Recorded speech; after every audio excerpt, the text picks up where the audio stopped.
most common questions I've gotten since I started doing this whole video series is, I don't know how to play, I don't know how to get started. It's really intimidating, I admitted it. Even getting started is very hard. Maybe not so hard once you get into it. It almost seems like a silly question, but looking at the perspective from an outsider, I can definitely see there's so many books and so many games, and it seems so hard. It almost seems abstract. Like, what am I supposed to do? Well, there's a lot of ways to get started. You kind of need to get introduced to it. The best way, really, is to know people who play it, and then ask them how I play it.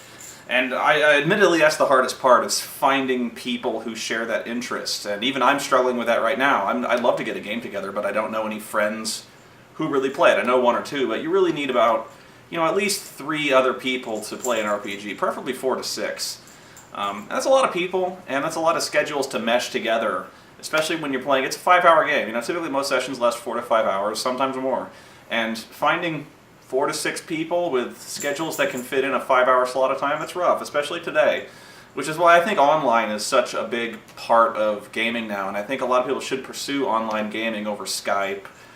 We use a program called OpenRPG, but let's just go with the basics on how to get started, and I'm sure Iron Liz has plenty of input on this, and so I'd suggest looking at Iron Liz's videos if you're curious. But let's just look at it from the perspective of, you don't know anything about D&D, but you're listening to these stories and you're like, that sounds like fun, I'd love to get together with friends, but I have no idea what I would do.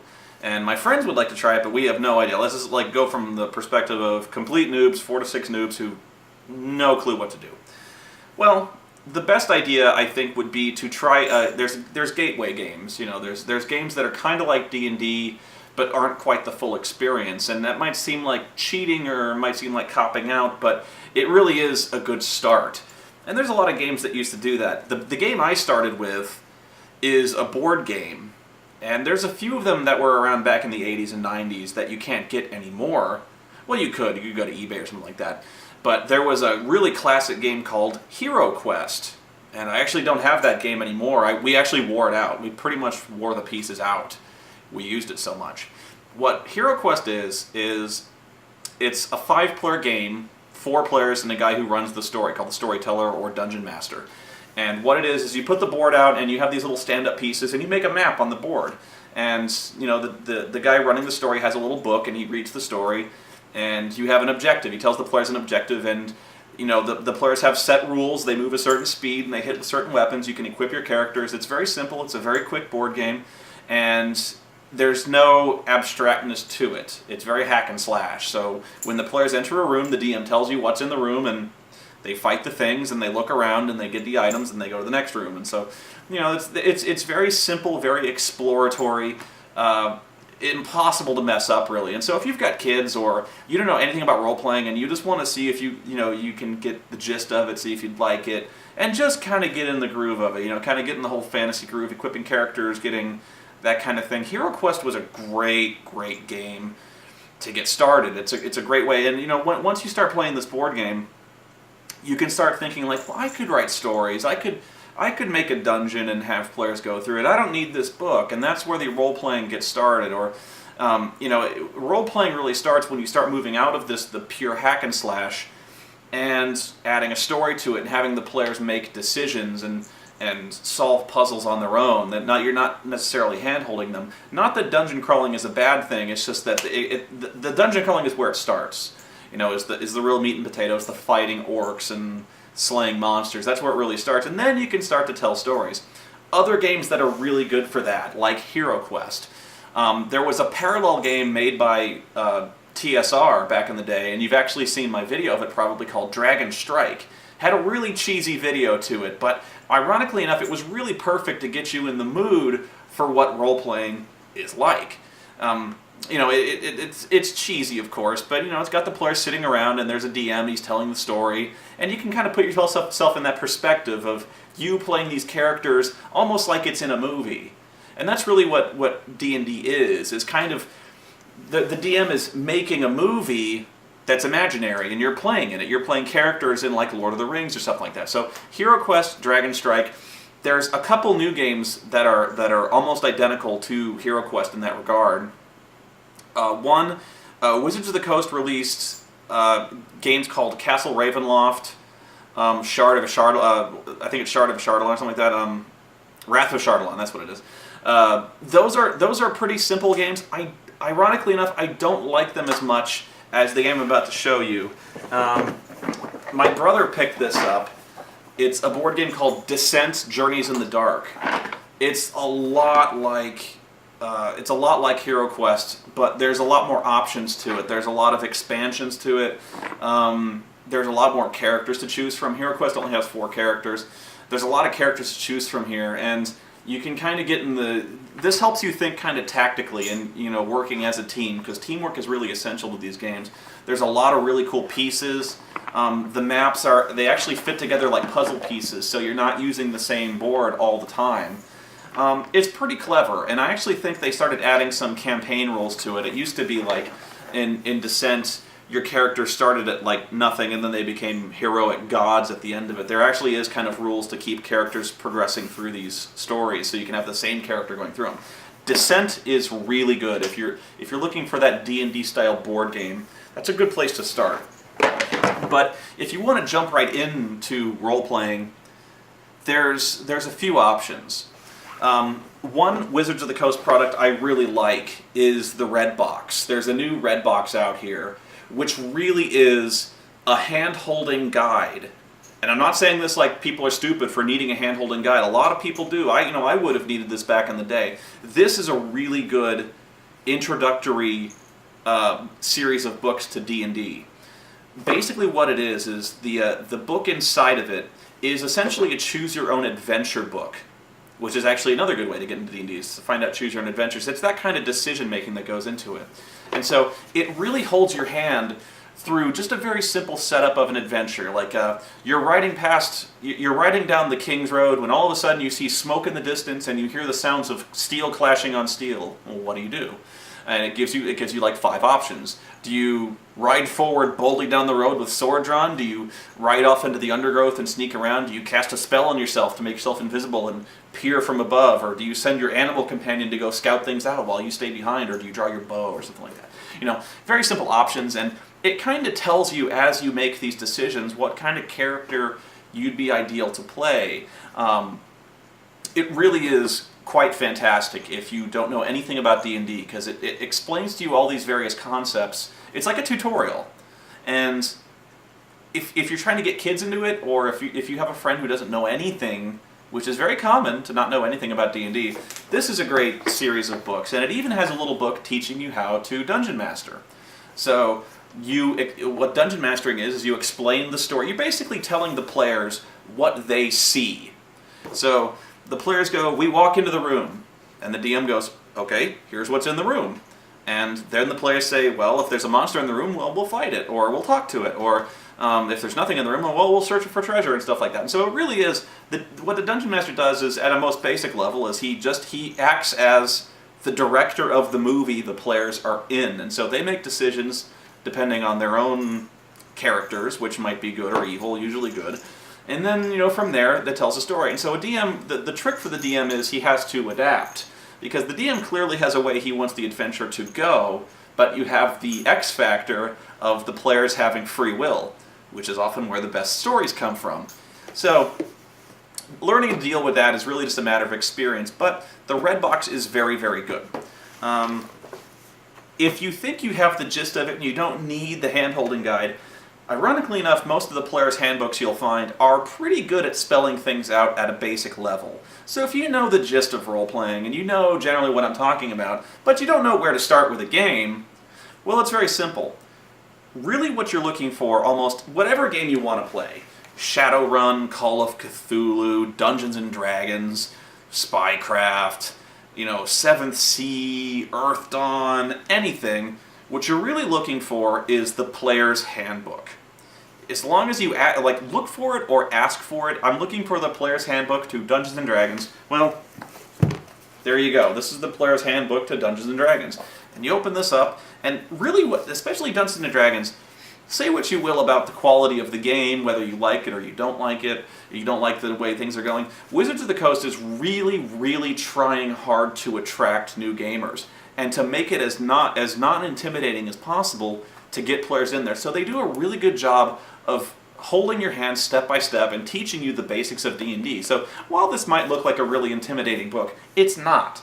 It used to be very hard to get into, especially back in the 90s, 80s and 90s. It used to be a very college-y, college-age type thing where you kind of had to be initiated almost. It was kind of a secret language people had to speak, and it was kind of hardcore. You kind of had to be, tough to get into it, and it was kind of a snobbish thing, I think, back in the day. People wanted to play, of course, but it wasn't for kids. This is a lot more, I won't say kid-friendly, but it's a lot more newbie-friendly. So, and the game is almost too simple. If I had a complaint, it's almost too simple in the sense that if you want to play a character, it basically just hands you the sheet. So like if you say, well, I want to play a fighter, it goes, okay, here you go, there's your fighter. You have very few choices to make, and so that's where, if you're looking for harder games, you can go back in time, find other games. If you read D&D and you find you don't like it, well, there's a few other games. If there's no player's handbook, the other alternative you can find is look for a core rulebook. It's either player's handbook or core rulebook. This is one of the best games I've played in a long time. It's called Pathfinder. What it is Dungeons & Dragons went through several editions. This is the 4th edition of D&D. There's been a lot of editions previously, and ironically not 3. There's been even though 3rd edition kind of went through 3 iterations as well. There's like version 3.5, which was the fix of 3rd edition.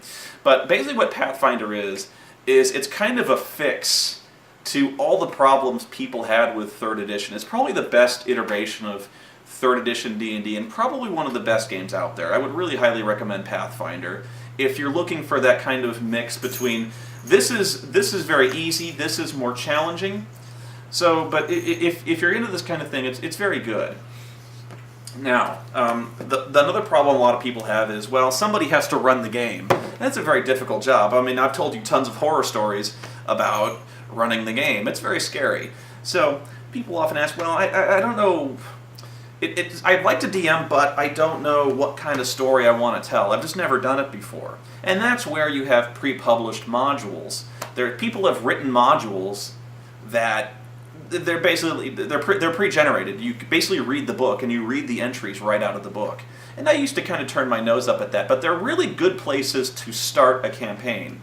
Ironically, it's kind of funny where I used to turn my nose up at it, I almost always run a pre-published adventure as the player's very first adventure, because it's a good way for the players to meet, it's a nice way for them to get acquainted, and it's basically a nicely structured first level encounter for them to kind of get in the groove. And from there, you can kind of get a feeling for what the players want to do, how they want to act. And basically after the first adventure, I freestyle.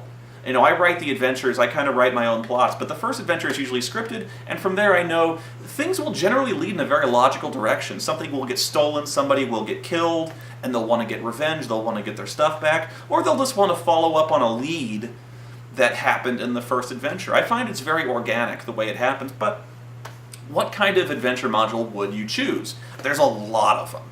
There's a lot of pre-published adventures out there, and it's very intimidating, and you don't know where to start. You don't know which one to get, and there's good ones, and there's very, very bad ones. And so that's another challenge, is you should ask around with people who play what kind of modules they liked or they didn't like, because people will warn you away, and even Pathfinder has some really dog adventures that are not very good. They have a lot of good ones now, like Carrion Crown. I really liked Carrion Crown. Kingmaker is a great Pathfinder adventure. But looking for those hooks, those first level hooks. Oh, Oreo, she tore the stuffing out of her toy. For first level, one book I found, you probably can't see it too well, it's called Dungeon Crawl Classics, The Adventure Begins. This is kind of an older book, but it's basically, it's 20, this has 20 adventures for first level characters. And they're very short, they're very simple. It's kind of just they go to one place and they solve a problem. But if you're looking for an excuse for players to meet or a problem for players to solve, this is a really great book. So it's Dungeon Crawl Classics 29, The Adventure Begins. I really like this book. It's just very simple. If you want to kick something off or a very short adventure to get people acquainted, or you're just kind of looking for a problem to solve, you could level these up. You could make the monsters harder, but this is a really great book. Dungeon Crawl Classics is generally a good kind of quick throw down and play type of game. I'm trying to look for other books. Really, I think from there, once you've found a group of people, which is really the trick, and you've kind of gauged interest, you just ask them what kind of game they want to play. Do they want to play D&D, which is very common? Do they want to play like a cyberpunk? Do they want to play like Marvel superheroes? You know, if they want to play cyberpunky or paranoia even, you know, just look for the player's handbook, have everyone read it. You're going to need dice. If you go to a game store, and that's the real trick, that's another real trick here, is just go to a game store. If you have a local hobby store that sells like magic cards or D&D, it's very easy. They really want to help you. They want to sell you stuff. So just ask for like a player's handbook. If they have a bulletin board, if you're looking for players, put a notice up. I generally don't like doing that, but just because I like playing with friends. I don't like playing with strangers, but I like playing with friends. But if you're looking for a group, it's a really good way. If you have friends online, ask around in the message board. I have a message board. If you're looking for players, go there. Ask if people want to play online. They have play by post. I'm sure people play on Skype. If you go to a bulletin board, leave an email address, people will come ask you. Just kind of, what you got to do is make a flyer and just describe the kind of game you want to play. And you can be as specific as you like. I don't want to play this kind of game. I want to play this kind of game. I'm looking for players available from here to here. And you'll get interest, and it works great. And actually, a lot of game stores have organized play. And even though I kind of turned my nose up again at organized play with the RPGA story, it's still a really good place to get started. They have what's called D&D Encounters now, which is basically like a 2-hour stretch of game. It's a very quick encounter that you just kind of get together with people, you play the encounter, and they will teach you. That's their job, is to teach you how to play. Because they want you around, they want to sell products. So that's the big thing, is they want you to be happy. They want you to learn how to play. So ask questions. Go to a game store, ask people, ask the person behind the counter. They really will be happy to help you. But yeah, what book do I get? Look for the player's handbook. That really is the number one thing. If you really are clueless, that's not a bad thing. Find the Red Box, find Descent, find Hero Quest. If you can find a copy of Hero Quest, dude, I played the shit out of that game. So it's a really good way to do it. Really, RPGs are accessible to anybody right now. It's kids on up. I've seen dads play with their kids with great success. Really young kids, I probably wouldn't recommend it, especially if you have some mature content. But it works fine. So I hope that was informative. I have a message board. If you want to go there, look at the bottom of the message board for seeking players. Just go there and ask questions, and I'm sure people will be happy to help you. But that's the thing, is role players nowadays are very friendly. They're really not at all that snobbish, except for the old guard like me, who can be very snobbish. But hell, I'm looking for players too. So I hope that helped you guys. Look for players' handbooks. Look for board games, and those are good places to start. And they're good ways to make friends. If you bring Descent to a game store and just kind of set it up, people will wander past and want to play. And that's how games get started. So watch some fantasy movies. You'll get some ideas. That's all I got. Have fun.